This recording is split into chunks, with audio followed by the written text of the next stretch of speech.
ఆంధ్ర తెలంగాణలో తక్కువ ఫీజులతో high quality results ఇస్తున్న ఏకైక సంస్థ తిరుమల్ ఐఏఎస్ ఇన్స్టిట్యూట్. రైతుల సంక్షేమం కోసం కేంద్ర ప్రభుత్వం పలు పథకాలను అమలు చేస్తోంది. అందులో ఒకటి పీఎం కిసాన్ సమ్మాన్ నిధి.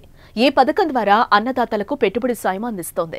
2019 ఫిబ్రవరి 1న మధ్యంతర బడ్జెట్లో ఈ పథకాన్ని ప్రకటించారు. ఈ పథకం ద్వారా రైతులు ప్రతి ఏడాది 6,000 అందుకుంటున్నారు. ఈ మొత్తం ఒకేసారి కాకుండా 3 విడతల్లో 2,000 రూపాయల చొప్పున రైతుల ఖాతాలో జమ చేస్తోంది కేంద్రం.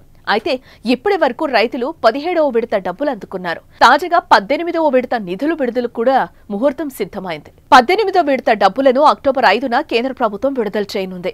ప్రధాని నరేంద్ర మోదీ చేతుల మీదుగా రైతుల ఖాతాల్లోకి 2,000 రూపాయల చొప్పున నగదు జమ చేయనున్నారు.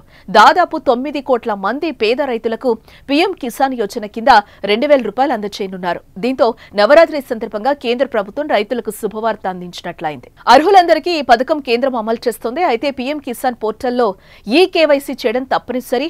ఈ కేవైసీ చేయకపోతే నగదు జమ కాదు. బ్యాంకు ఖాతాను ఆధార్తో లింక్ చేసి ఉండాలి. అలాగే భూమి రికార్డులను జత చేయాల్సి ఉంటుంది. ఈ కేవైసీ చేయకపోతే నగదు జమ కాదు. బ్యాంకు ఖాతాను ఆధార్తో లింక్ చేసి ఉండాలి. అలాగే భూమి రికార్డులను జత చేయాల్సి ఉంటుంది. pmkisan.gov.in అధికారిక వెబ్సైట్ ను సందర్శించి ఈ కేవైసీని పూర్తి చేయొచ్చు. ఆన్లైన్ తో పాటు రైతులకు ఈ కేవైసీని ఆఫ్లైన్ లో పొందే సౌకర్యాన్ని కూడా ప్రభుత్వం కల్పిస్తోంది. మీరు మీ సమీపంలోని మీ సేవా కేంద్రాన్ని సందర్శించడం ద్వారా ఈ కేవైసీ ప్రక్రియను పూర్తి చేసుకోవచ్చు. ఇక 2024 లోక్సభ ఎన్నికల ముందు పీఎం కిసాన్ పథకం కింద అందించే సాయాన్ని కేంద్ర ప్రభుత్వం పెంచుతుందనే వార్తలు వచ్చాయి. 6,000 రూపాయల నుంచి 9,000కు పెంచుతుందనే కథనాలైతే వినిపించాయి.